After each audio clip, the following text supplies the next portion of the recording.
Hey guys, this is Nick Wong, back again with another Eskrima Basics video predicated on the one line from the Bill Brill system.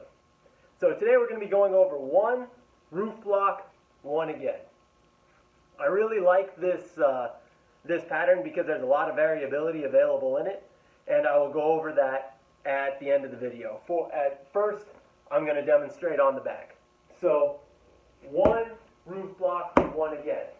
At full speed, what I'm doing is I'm coming in on the one line, which I'm going to be pivoting on my front leg as I draw across. Not only am I pivoting, I'm compressing my entire body. I'm contracting my entire body, pulling my chest, my back, every muscle I can is going into the power of the strike. Because I'm dropping my weight into it, everything I can do to get as much power as I can. Unfortunately, there's every chance that I'm going to hit somewhere where the guy doesn't go to sleep. I don't hit him in the eye. Perhaps he's wearing a helmet because we're in tournament, because that's where I get into literally every Eskrima fight I've ever been in. Maybe I hit him in the hand. For whatever reason, he's still awake and angry enough to hit me back, because why wouldn't he be? Why would I not assume that he is then going to come back and try and hurt me because I have hurt him? So after I strike, I'm coming up in a roof block, because the basics, the most common strikes you're going to see are straight over the top, or as we've just gone over, the one line. I'm coming up in a roof block that's angled to protect the top of my head, as well as my left side, which as they're striking from their right, they're going to hit me on my left. I'm coming up and angling, and I'm going to hit again with the one line. So that you can see my footwork on that, one, roof block, one. So at the beginning of the video, I also mentioned a variety of other options here, for lack of a better term, because I don't like saying variety and then variation one right after the other. One is I can redondo at the wrist, right? One and one again. That shortens the circle considerably and allows for two very quick hits. One reason that could be useful is I've provoked them. I know what they're going to do. I have probed their defenses. I've shot 1, 2, 1. And I know every time that I throw that strike, they're coming up with a roof block, or they're coming out with some kind of inside sweep. They're coming up here. I know where their hand and their stick are going to be. So I can come in and hit at their helmet and then hit again at either their helmet or their hand. Or I can bait the block by going short and then again to hit them in the helmet. So I can, okay, now they've roof blocked. Their stick is out of the way. And I can step in and bring my stick down a little, hit them in the helmet. The other option is, as I normally do it, I rotate at the elbow. Strike, and I use my elbow, draw up into the block, and come in.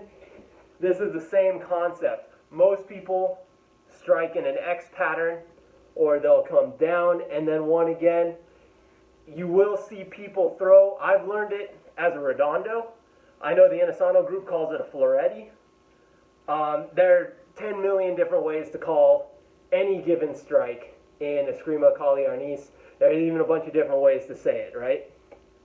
So, for the purpose of this video, it's going to be a Redondo.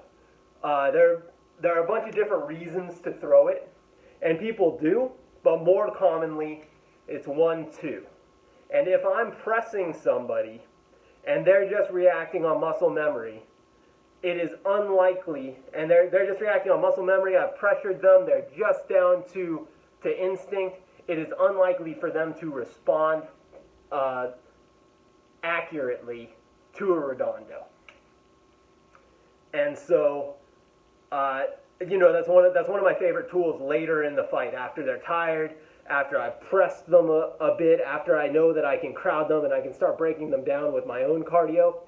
The other reason that I like it is that it feeds into the other two videos that I posted, namely 1, 2 and 1, 4. So if I hit 1, 1, 1, 2, 1, 1, 4. And then as I went over in the 1, 4 video, 1, 1, 4, 3. And I can really set up that baseball bat swing. And that'll be 3 strikes on the left side and 1 of them at the body height, which is very uncommon, for lack of a better term. So I'll go over all 3 of those on the bag right now as well. So, 1, 2, 1, 4, 1. And of course, as you see on the 3 line, I'll back up again. I'm pivoting as hard as I can to generate that power at the on the turn. Again, if I'm throwing this Redondo, another reason that I can throw it is to target the collarbone. The reason that I bring that up is because I brought up the 3 line. 3 and 4 are at the ribs. 1 can be at the collarbone. 2 can be at the collarbone. That is where the vest hangs narrowest in a tournament. If you're doing a weak calf style tournament, that's where the vest is weakest. It's hanging directly on the bones. If you hit people there, it will hurt. They're probably not going to quit, but they'll think twice about closing the distance if you can generate a lot of power. Anyway, thank you very much. Hope you enjoyed the video, and see you guys next time.